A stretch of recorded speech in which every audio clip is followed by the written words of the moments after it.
Good morning, everybody. Welcome to the Savvy Entrepreneur Show. If you're an entrepreneur or a small business person, or you're thinking about becoming one, this show is just for you. I'm Doris Nagel, your host for the next hour. I'm a serial entrepreneur, and I've also advised startups and small businesses over the past 30 years. I have seen and I have made a lot of mistakes over the years. So, one of my goals on the show is to help people not make some of those same mistakes. The second goal is to inspire. I found being an entrepreneur sometimes pretty lonely, confusing. Sometimes you don't know whether you're on the right path. You don't know who to listen to or where to get great advice. So, every week on the show, I have guests to share their substantive expertise, but sometimes also their story and their journey as an entrepreneur.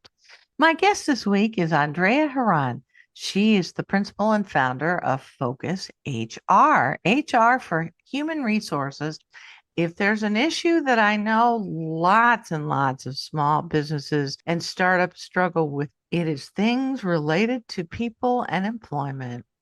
Absolutely. We do great when we're on our own, but once we add people to our team, life seems to get a little complicated. I know if we could only just do everything ourselves. So before we get started, I just want to say thanks so much for joining me this week on the show. I know we're going to have fun talking about things that are near and dear and challenges that are near and dear to lots of small businesses. So thanks again for joining me. Oh, it is my pleasure. Thank you. So I want to start out just having you share a little bit about your business. Talk a little bit about your business, Focus HR, and what you do.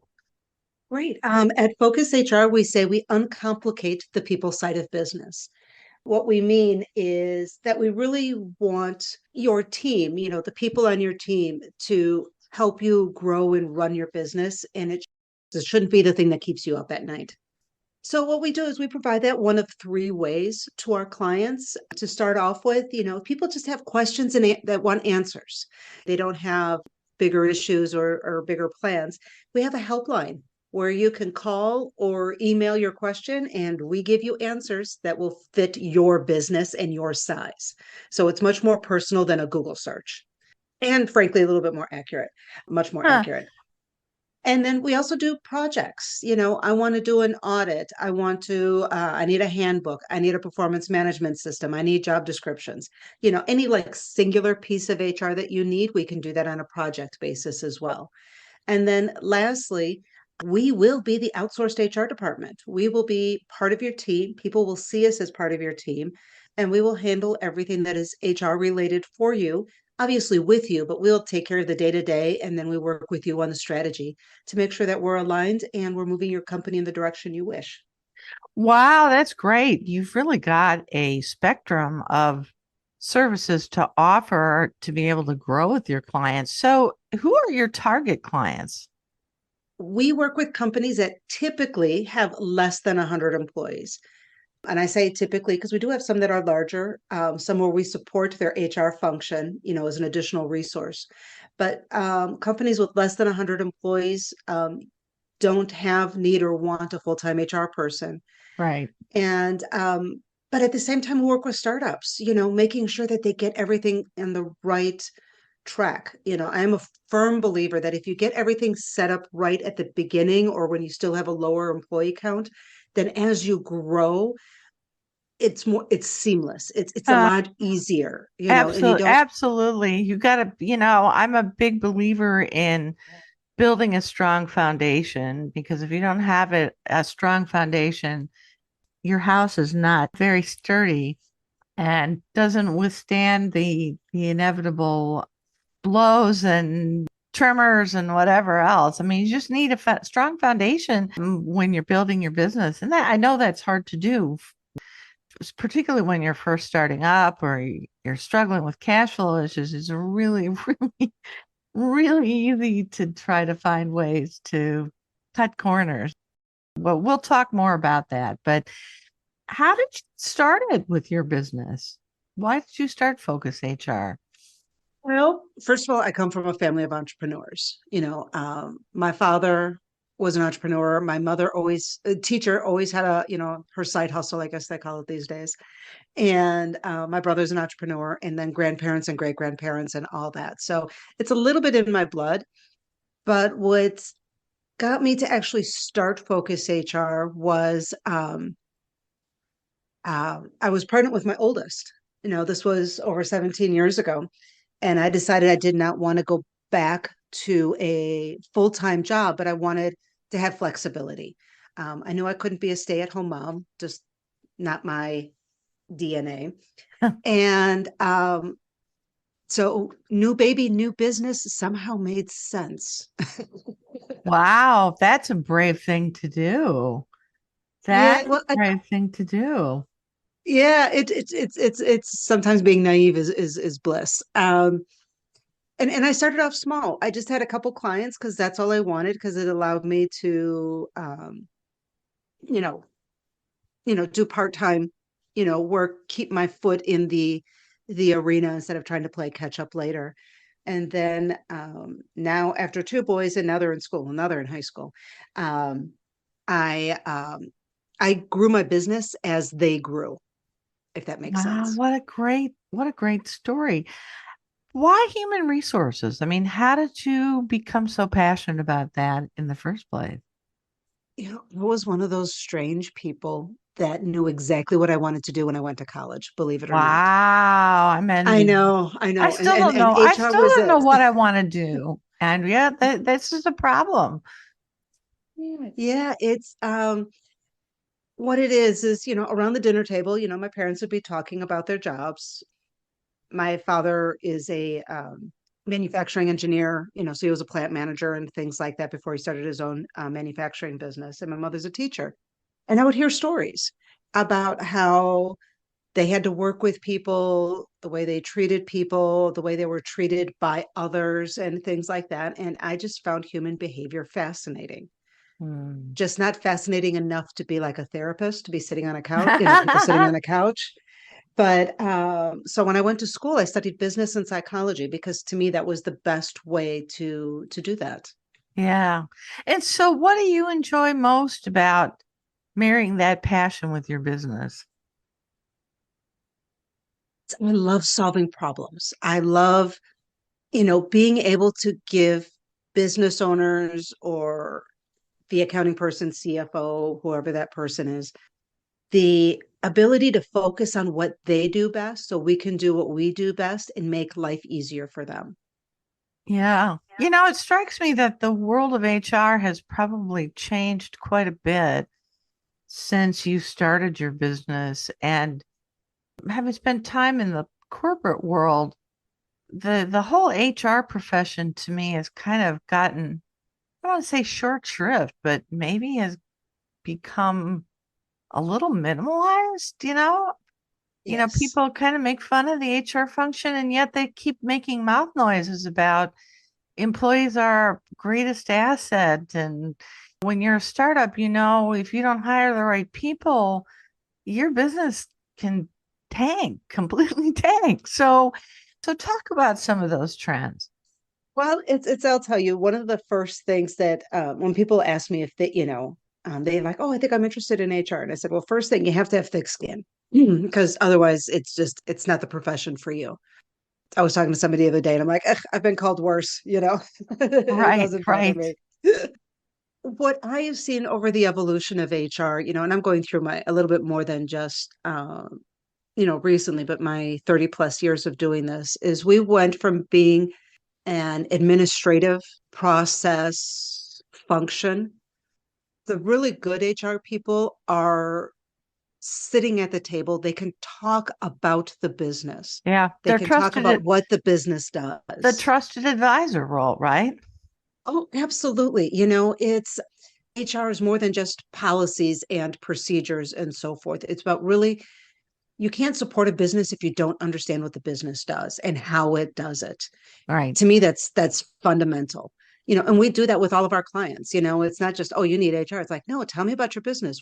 Why do people pick you to work with? And we get into that kind of detail because one, we're just curious and we find it fascinating, but it actually helps us with providing that support.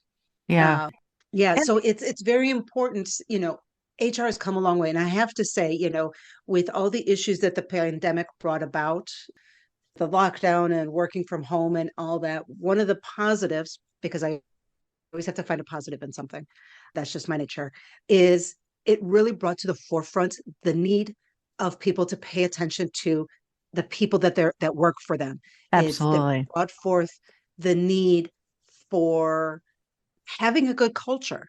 The great resignation showed us that, yeah, people do leave with bad managers and they will only put up with so much. Right. People now have a true definition of what work-life balance means for them. Before we talked about it, but we didn't really know what it meant. Now people know what that means for them. And that is what they're looking for in jobs or in careers. I would agree with that. And I think for small businesses, especially, it's really, really important to work with someone who wants to understand your business and who you are as a founder, CEO, and what your management team, maybe if you already have a management team, even a small one, what your strengths and weaknesses are and your working style. Because I'm telling you, if you find an HR resource that is focused on policies and procedures or just the superficial administrative kinds of things that need to be done, you're shortchanging yourself because you need that trusted advisor, the person that's going to help you hold up the mirror to you and say, hey, you may think you're X, but let's talk about that. And I'm sure you've had to have some of those kind of conversations with clients and Yes. in the past. Yes, and it's hard, because well, we want to get to know the owner, and why they built the business and who they are, because those typically is how they built the team. Those values that they hold dear for themselves now actually become the corporate values, you know, just by extension, because that's who they are, so that's the way they run their business. So it's good to have those defined. People may not always have them defined, and we like, you know what, let's talk about this so we understand where we're going. Right. Yeah, I and mean, it's interesting. I've worked with clients who are like, "Oh, I got to hire a salesperson." They're thinking more about the business objective right in front of them. But, yeah. if you ask them, well, okay, but how do you want this person to communicate with you? What kind of company culture are you hoping to reflect? They'll be like, I don't want to talk about that right now. I just need to find my salesperson. And What they don't realize is that if they don't go back and talk about those, they're going to have a revolving door or they're going to have the wrong person. So taking that little bit of extra time to define what it's like to work for them, how they like to work, to make sure we find a match, to define what success looks like. How are they going to learn the business? It's there's so many things that need to happen before you actually put out there that you need a new person to join your right. team. One of the most common questions that I hear from entrepreneurs is, when to hire and how to hire. But let's talk about before you get started down that road, what are the things that you should, no kidding around, have in place before you start thinking about some of those things? There's a couple things that you need to have on your list, before you start hiring anybody, especially your very first employee. You've got to be set up payroll. How are you going to do your payroll? Why does that matter? Because that is how state taxes are paid. That's how unemployment taxes are paid, Medicare, Social Security, blah, blah, blah. Right. And so you have to, minimum, you have to have that in place. You have to have downloaded the I-9 form that all employees must complete. You need to have posters, labor law posters, put in a common area or in a binder that people can look at. It doesn't always have to be hanging on the wall. It just needs easy Well, access. some companies, a lot of them start out as virtual, so I'm not sure. So have a shared drive, Yeah. some place where Okay. people can pick it up. Yeah. So Okay. there's ways to work with that, but it needs to be easily accessible. Yeah. That's the minimum you need.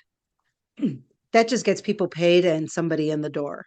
Yeah. Um, but there's so much more. I actually like to talk to people about like an employee handbook. Yes. I understand it's a document. You create it, people read it, and typically goes on a shelf, whether it's a virtual shelf or a physical shelf, and they don't look at it again. However, the process of creating that, we have to talk through a lot of policies and really discuss how you want to handle things. Yeah. So So that's why I like doing the handbook because you cover all of that. yeah, give us some examples of some of those key kinds of questions that companies really need to wrestle with. For example, it's and this is like at the most basic, and believe it, you still have to worry about this with salaried employees. It's what do you do when they need a day off or they're running late? Do you actually have set hours or is it more about getting the work done and it's not so Yeah. much when they do the work? Yeah. You know, that's like a key one. Does the work actually need to be done in an office or can it be done remote? If it needs to be done in an office, why? And I know it sounds like, well, why go into all that detail? But believe it or not, all of that helps because then when you're recruiting somebody and they're trying to say, well, why do I have to be in an office? You now have those answers Yeah. and you're not struggling, and we talk about, well, we need them to be in the office for XYZ. Okay, that's great. So when you're talking to people, this is how you're going to explain that Yeah. because justifying your rent is not an excuse to have people in the office.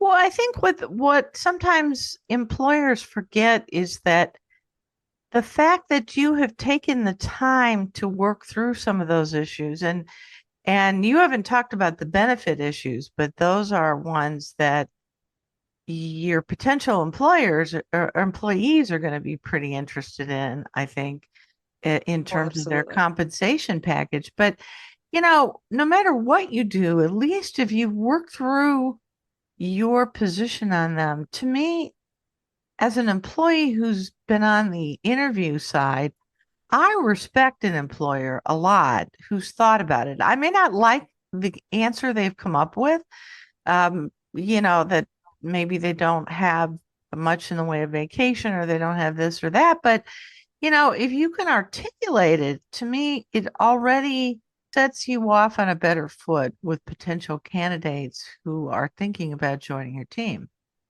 Oh, absolutely. And then here's the thing is, especially as a startup, when you're first getting your first couple teammates is, and you'll notice I don't use the word employees. I just think it sounds really clinical and dry.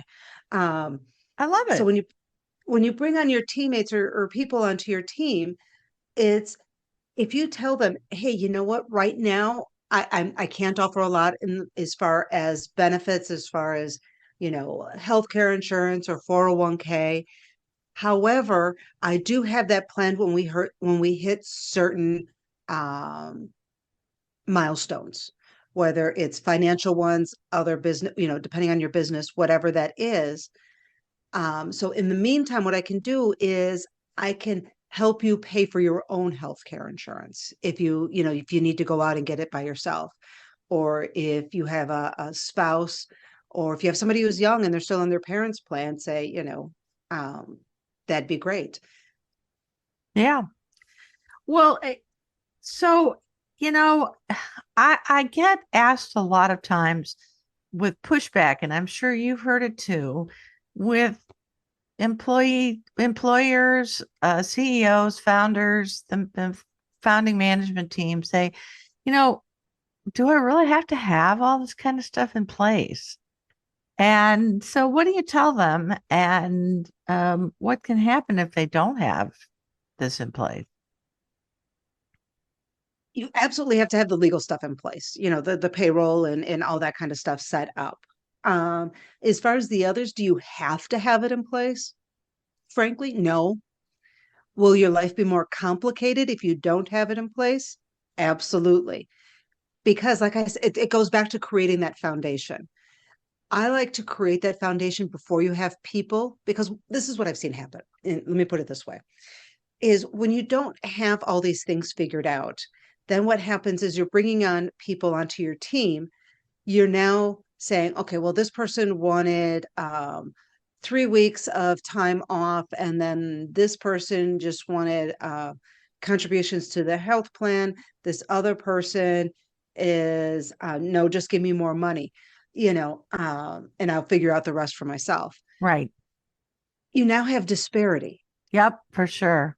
and people will talk to each other. Yeah. So those people are like, oh, people shouldn't talk about that at work. They do. It's going to happen. So you have to be prepared for that. And if they see they're each being have different um, benefits or different considerations, they're going to be like, well, what's going on? I thought this person was organized. I thought they knew what they were doing. They just, people can handle uncertainty as far as where the company is going, the growth, what that's going to look like. Not so much the uncertainty for themselves and the differences between them and the other people on the Yeah. team. Well, and there can be some pretty significant consequences. I mean, I worked with a founder who hired two salespeople, hired, quote unquote.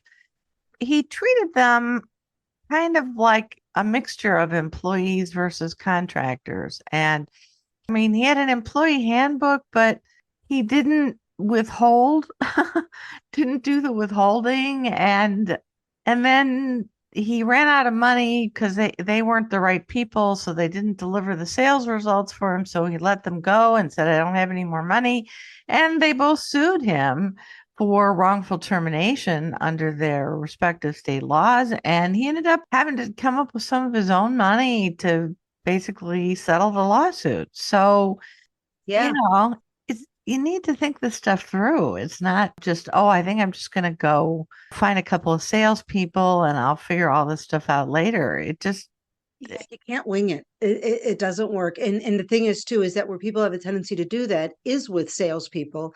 It's like, oh, because if they do the sales, then I will have the money to take care of everything, and then I can put everything in place. that was his thinking exactly, in fact. Right. But here's the issue with that. When it comes to salespeople in particular, it's not only just their salary. You'll probably have some kind of a commission or a bonus program attached to that. You need to be careful how you word it, because if they leave, do they still get the commission? Do they not? If they're Yeah. not there when it's paid out? And that was an issue when they were terminated. Well, Um, sure, but it was money owed. Department of Labor does not like it when people are owed money and you haven't paid them. right, right. So you have to do it right. And in particular, with all position, but in particular with salespeople, what are your metrics for knowing whether or not they're doing a good job? Whether it's hard numbers or they can just handle everything. With salespeople, you're going to want numbers. You're going to want it to be more, objective. But like with an accounting person, it may be something like, our accounts receivables are sitting at only like 30 days. I'm making Yeah. numbers up, or Yeah, yeah, whatever that yeah. No, criteria that's is. right. Yeah, For salespeople, it's like, well, how quickly do you expect them to bring in sales? What kind of sales? What's the gross margin on it? So you're not losing money, because you don't want people bringing in sales, but discounting it so much that it's actually costing you. right. So there's a lot, and I'm not trying to scare people, but I am kind of trying to scare people. I want to scare them into just thinking things through a little bit more and not do that. Well, I'll just get a salesperson, it'll all be fixed. Yeah. I would echo a couple of thoughts based on this person's experience and a couple of others. In the case of that individual, one of the problems was that he probably should have hired a contract sales organization, maybe with some different options or skill sets, because it turned out the problem was is he didn't really understand the sales cycle for his company and who the key customer was. So by that, I mean it happened that this was a medical device. He thought the customer and the buyer, the ultimate decision maker, was the physician and the doctors. But it turned out that it was the purchasing organizations within the hospital and some of their bureaucracies. And because he didn't understand that, he hired two salespeople who really were experts at calling on physician doctors, but really had no real ability to herd the cats within the administrative functions and purchasing functions of the hospitals. And so they weren't able to close sales because they didn't have those skill sets. Yeah, I look back and I think he didn't really understand how to sell his product. So until he understood that, kind of crazy to commit to hiring employees. Oh, absolutely. Absolutely. And I'll give you, that's a blaring example. I'll give you another example sometimes I see is, people will hire like a bookkeeper or an accountant, want to make sure they got their books straight and everything's going smoothly there. And then, they're in the job for a while and they're like, okay, now they're going to answer customer calls. Yeah. And I'm like, no, no, I mean, if you nothing against accounting people, but typically, and I'm going to stereotype by profession here, they're not always the best with dealing with people. They like Right. numbers. Numbers are black and white. People are not. People are a whole bunch of gray. It's a rare person that does accounting and can do customer service. Right. And if you're not careful, you're setting a good employee up to fail. Yeah. And what do? They leave. If they are doing Yeah. a part of a job that they don't like, or you force them into doing something that they don't like, they will Right. leave Yeah. Yeah. because it's not that hard to find something that is only what they want to do. Yeah. Some of the most common benefit issues that businesses really need to think through when they're getting started trying to put together compensation packages for their employees or to incent them to stay if they already have those employees. Yeah, and there's benefits too, but I want to point out too that one of the greatest benefits that you can give people is flexibility. So understand, as we discussed earlier, when does the work really need to be done? Is there a set schedule? Like if they're in a customer service role, yes, there is. If they're in other roles, maybe not so much. And whether the work has to be done in office 100% or remote or a combination thereof. That is a huge benefit. Although people don't always think of it as a benefit, it is. People will Yeah. appreciate that. Right, right, right, right. Right. You And might obviously, take a there's lot the, less vacation time if you had the flexibility to work from home 3 days a week, for example. yeah. Just one tiny example. Oh, absolutely. And, other benefit. I mean, when people think of benefits, the first thing is health insurance, Right. which is costly. I get it, Yeah. but there's other benefits that you can look at. And there's other ways to structure that. If you're small enough, you can just um, give them a stipend to help them pay for their own health insurance, so, separate from the company provided. Um, but there's time off. Now, depending on which state you're in, there's or city, there's some regulations around that, some laws around that. Some that are going to be coming up for Illinois here pretty, I think we should have it confirmed or finalized fairly soon with you got to give people 40 hours of time off, full-time employees, full-time staff, 40 hours a year. I have to tell you, it kills me that they have to legislate this. People should be giving time off to people anyways, because people need a break, they need time to recharge, to refocus and build up their energy again. And Yeah. that includes the business owner, because we're notorious for not taking time off. Oh, um, Americans are among the worst in the world for even when they have supposedly time off. And then, that kind of gets to be kind of having worked in an environment where it was very difficult to take time, even when you took it, people would call you on your vacation. They wasn't respected. Um, you weren't at the ready, no matter where you were, or what, how sick you were, or how much you were trying to unplug and take a family vacation. I mean, that all becomes circular, and people think, well, I'm probably going to be the first in line to get axed if I don't take this call while I'm on vacation. So, it becomes kind of circular, right? Absolutely. And the thing is with smartphones, we are now in touch constantly. There's no quote unquote reason for you not to see an email or get a phone call or a text or a Slack or anything else. Yeah, right. So, but that starts from the top, it's you have to set the example, and I've done this with my own team. I needed some we were going away for 5 days. And I went to my team and I said, look, I really need to disconnect. I need to recharge. I need to take care of things. And I'm like, I need to know who can handle what. And I go, I had some small things that need to be taken care of. And I talked to the team. They took care of it. And I go, if you've got any questions, this is the person you talk to. And guess what? I did not get bothered at all. And when people tell me that they're going away for a couple days or even a day just to take care of, because some of them have younger kids and some of them are still taking care of their parents. Hmm. Like, I need a day to handle this. We don't reach out to them. You have to show that respect. If people feel that they have to reach out to people when they're not there, you need to take a look at why. What is it? Is there a trust factor? Did they not leave things in order so they could take off? Did they not communicate? And really dig in a bit as to why that is happening. Right. Because it's funny, you're so indispensable until the company restructures you out of a job or experiences financial Yeah, hardship and has to let people go. And then all of a sudden, somehow they can do without you, you know?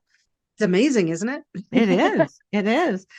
One of the other challenges that I've seen a lot is that founders or founder teams often think, it's time to hire somebody, but the person or experience or cultural fit that they thought they needed was not really what they needed. So, how do you help people sort through some of those issues? A lot of times I see CEOs and founders and they want somebody who's kind of like them, but I don't know if that's always really what they need. And it's not, because try having a conversation with yourself, and it works out great. But when you talk to somebody, it's like, oh, wow, we're exactly alike. This is great. But you also have the same triggers. You probably have the same weaknesses. You probably have, you end up getting in arguments with the other person. I love this subject. A couple of things. You mentioned the LinkedIn postings, or any job posting. I always tell people this. Soda companies, pop companies don't advertise by saying, hey, do you like sparkly water with caffeine that's brown? Right? Ew, yuck, that sounds icky. No, I don't want that. Exactly. No, what do? They sell an experience. Hey, look at us drinking this, having fun and doing activities and being out and about.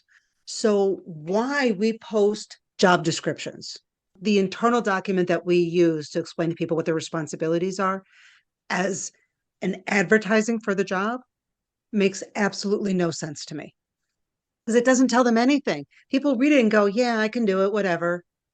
No, tell them about who you are, how they're going to work with you, what it's like to work with you. And you Almost just none of go the through it and job be just like, yes, this is where I want to be. yeah, but almost none of the job descriptions have that I've seen. And I've looked Oh, I know. dozens, That's dozens. why I'm slowly rewriting them and doing them better so I can, at least help my clients do it the right way. Well, so So when they how do you do help post it, it helps. how do you help those CEOs kind of look more clearly in the mirror at who they are and who they really need to hire to be successful? We start off with the easiest part first, which is, what is it that you need this person to do? Describe to me, a day in the life of this position. Because I find if they're not focusing on tasks and just talking about what they perceive the position to be doing, it's a lot easier for me to pull out the nuggets to see Ah, what's relevant. interesting. Yeah. And then it's asking them, like, how do you want to work with this person? Oh, I just want this person to take it and run. Okay, that's great. Nope, I need to know everything. And it's like, okay, well, you can't know everything because then you're doing the job. What is the most important Right. stuff that you need to know? Is it an update on a daily basis? Like at the end of the day, hey, this is what happened. At the end of the week, at the beginning of the week, this is my plan for the week. At the end of the week, this is what I accomplished. What is that rhythm of communication, and what is it that you truly need to know? Like for example, like we were talking about salespeople. Well, I want to know everybody that they reached out to. So you want them, like when they hang up, to say, "Hey, I just talked to Fred Flintstone over at Slate Gravel, and this is what he said." Do you really want that detail? Or at the end of the week, do you want, hey, I talked to 15 potential customers, five of them have an interest, two were really strong, I'm going to be following up with them? Or do you want that? Things are Having that conversation. those kinds of things I think are very difficult for lots of small business people and startup CEOs who are doing everything on their own, on the fly, flying by the seat of the pants and liking it. Much harder to do that and make that transition, I think, than a lot of entrepreneurs think. Oh, absolutely, because it's a matter of control. I mean, even for myself, when it was just me, I knew everything that was happening because it was going through me. Right. You were the spider in the middle of the web. Exactly. And then And as I and started that's growing how a the lot of team, entrepreneurs are very comfortable, right? They're very comfortable being that spider in the middle of the web. well, and you know what? If that's truly where they want to sit, then that's great. Just understand that your company can only grow so far because it's based solely on you. Right. And it affects the kind of people who are going to be successful in your organization. Because if you think you're going to hire some high flying person that's expecting to just take off and run with things and change things, they're probably not going to be happy in your organization if that's how you are. Oh, exactly. So it's like even with myself, as I added people to the team, I'm like, okay, what is it that I really need to know? And how often do I need to know it? And to this day, I still have biweekly calls with every member of my team just to get an overview and just to talk, because I want to talk about them, how they doing, stuff outside of work, just to chat because we are Right. all remote. Right. So it's about losing that control. It's about giving up that that control. But giving up control doesn't mean you give up knowledge. So what you need to Right. figure out is what is it that you really need to know from the person so you're comfortable. That That's not a is a 5 minute discussion.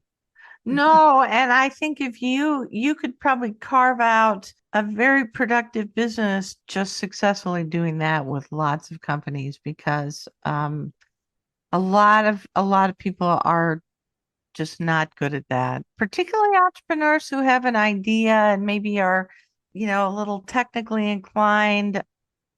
Wow, those kind of issues are really, really difficult sometimes to get your arms around, you know? Oh, absolutely. That's why it helps to have a sounding board to do it. You know, Yeah. it's too hard to do on your own. E- Whether it's another consultant that helps you just to be that sounding board or a peer advisory group or something like that that you can use to help you work through this because you've got to get out of your own head. I have seen, and I'm sure you have too, small business people who claim that they want to not be the spider in the web. They want to scale their business, they want to grow their business, and yet they cannot come to grips with the fact that they love being the spider in the middle of the web. I don't know why that cognitive dissonance is so common, but it seems like it is.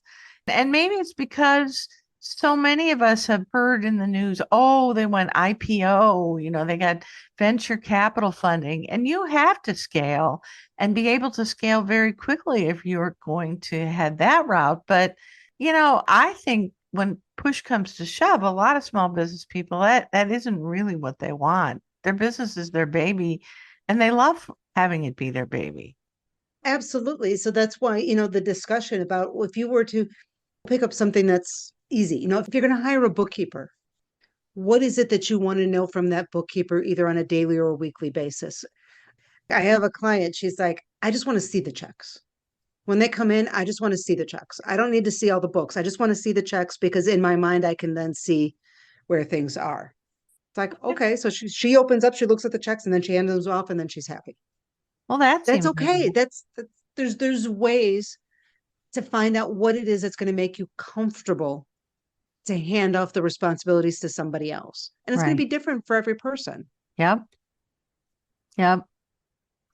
Well, it seems to me in talking through some of these issues that the people issues are often some of the ones that startup CEOs or founder teams are the least well equipped to sort through. And maybe that's because, a lot of times the business is started up around an idea, could be a certain kind of cuisine or a certain ambiance in a restaurant. It could be an app that solves some kind of problem. And yet the human side eventually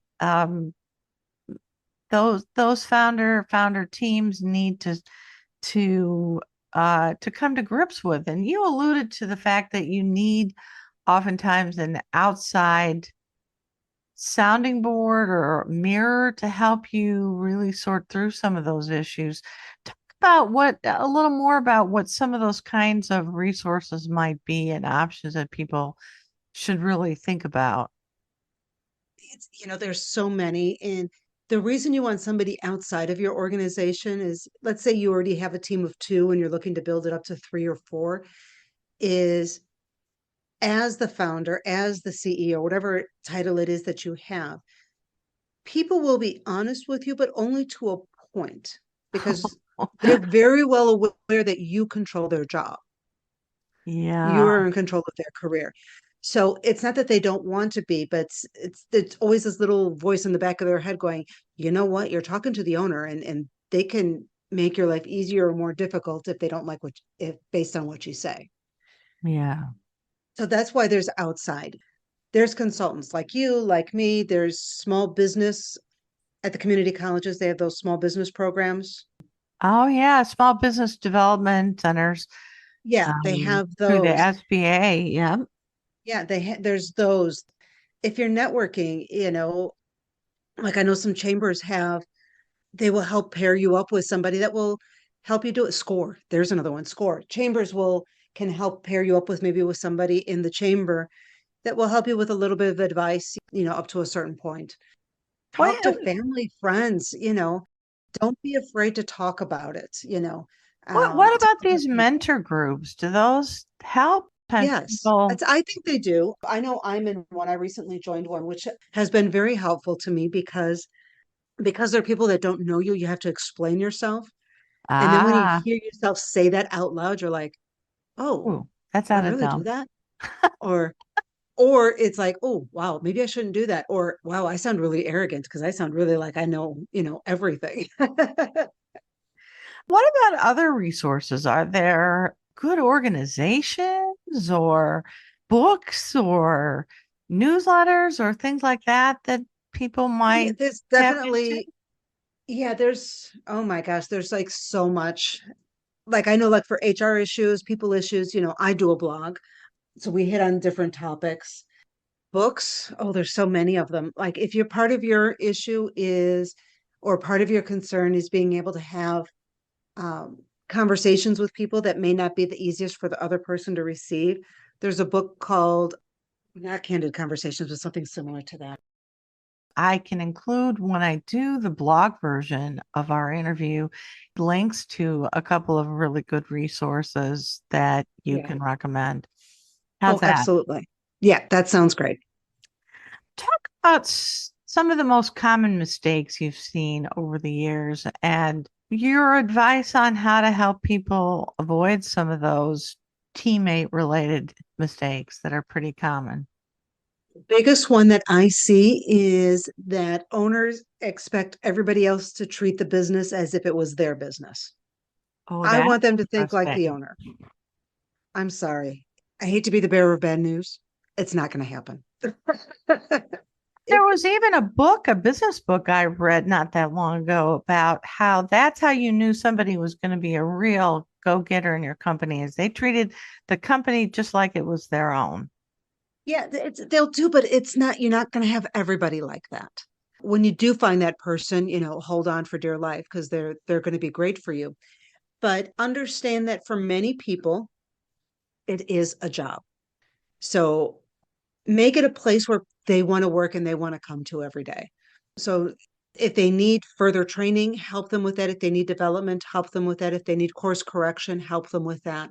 But understand you're not going to get a group of 10 people that all think of it as their own.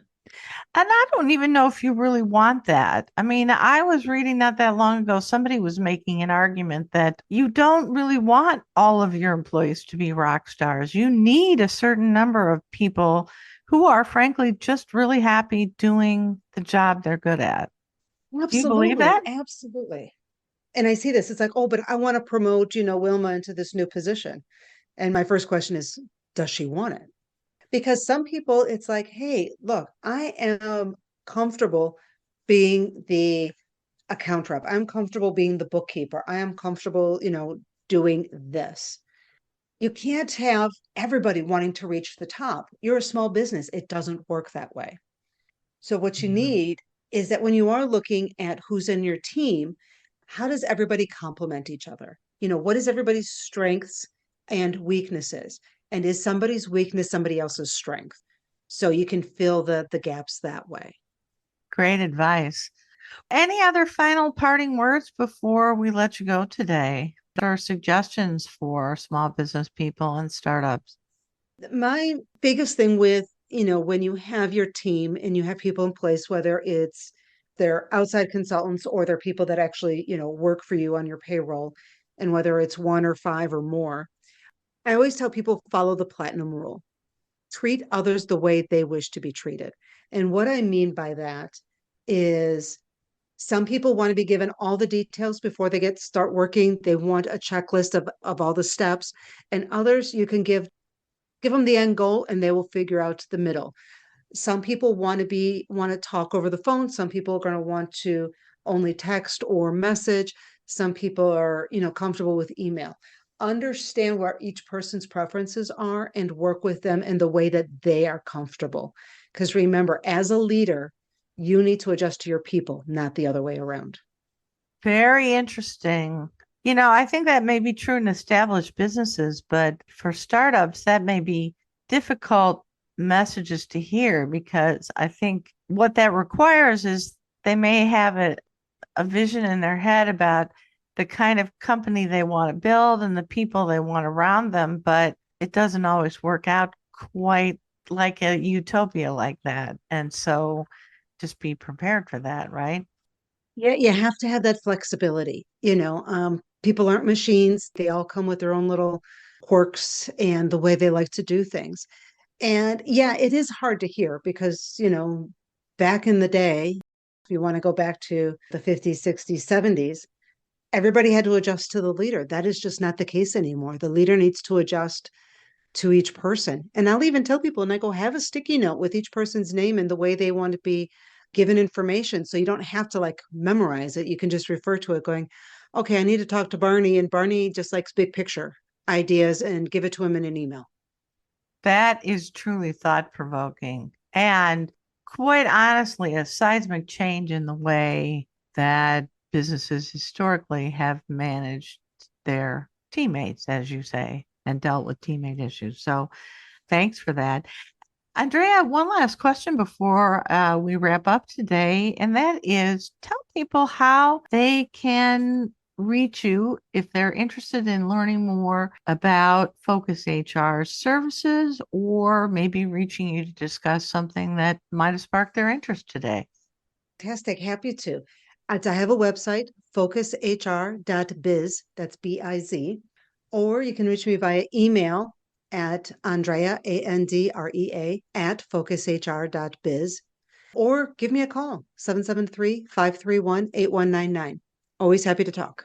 Andrea, thanks so much for joining me this week. It was great having you. Very insightful. It is my pleasure, and it's been great being here.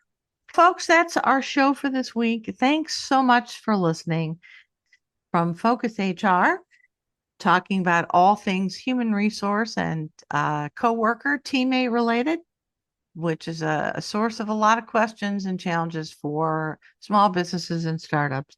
Now, you can find more helpful information and resources on my own website, which is www.thesavvyentrepreneur.org. There you can find all kinds of podcast episodes of past interviews on the show, as well as blogs and a growing library of tools and other free resources. I would love to hear from you. I'm always open for comments, questions, suggestions, just to shoot the breeze. Email me at dnagel, Nagel, at thesavvyentrepreneur.org. Be sure to join me again next Saturday at 11 a.m. Central. But until then, I'm Doris Nagel, wishing you happy entrepreneuring.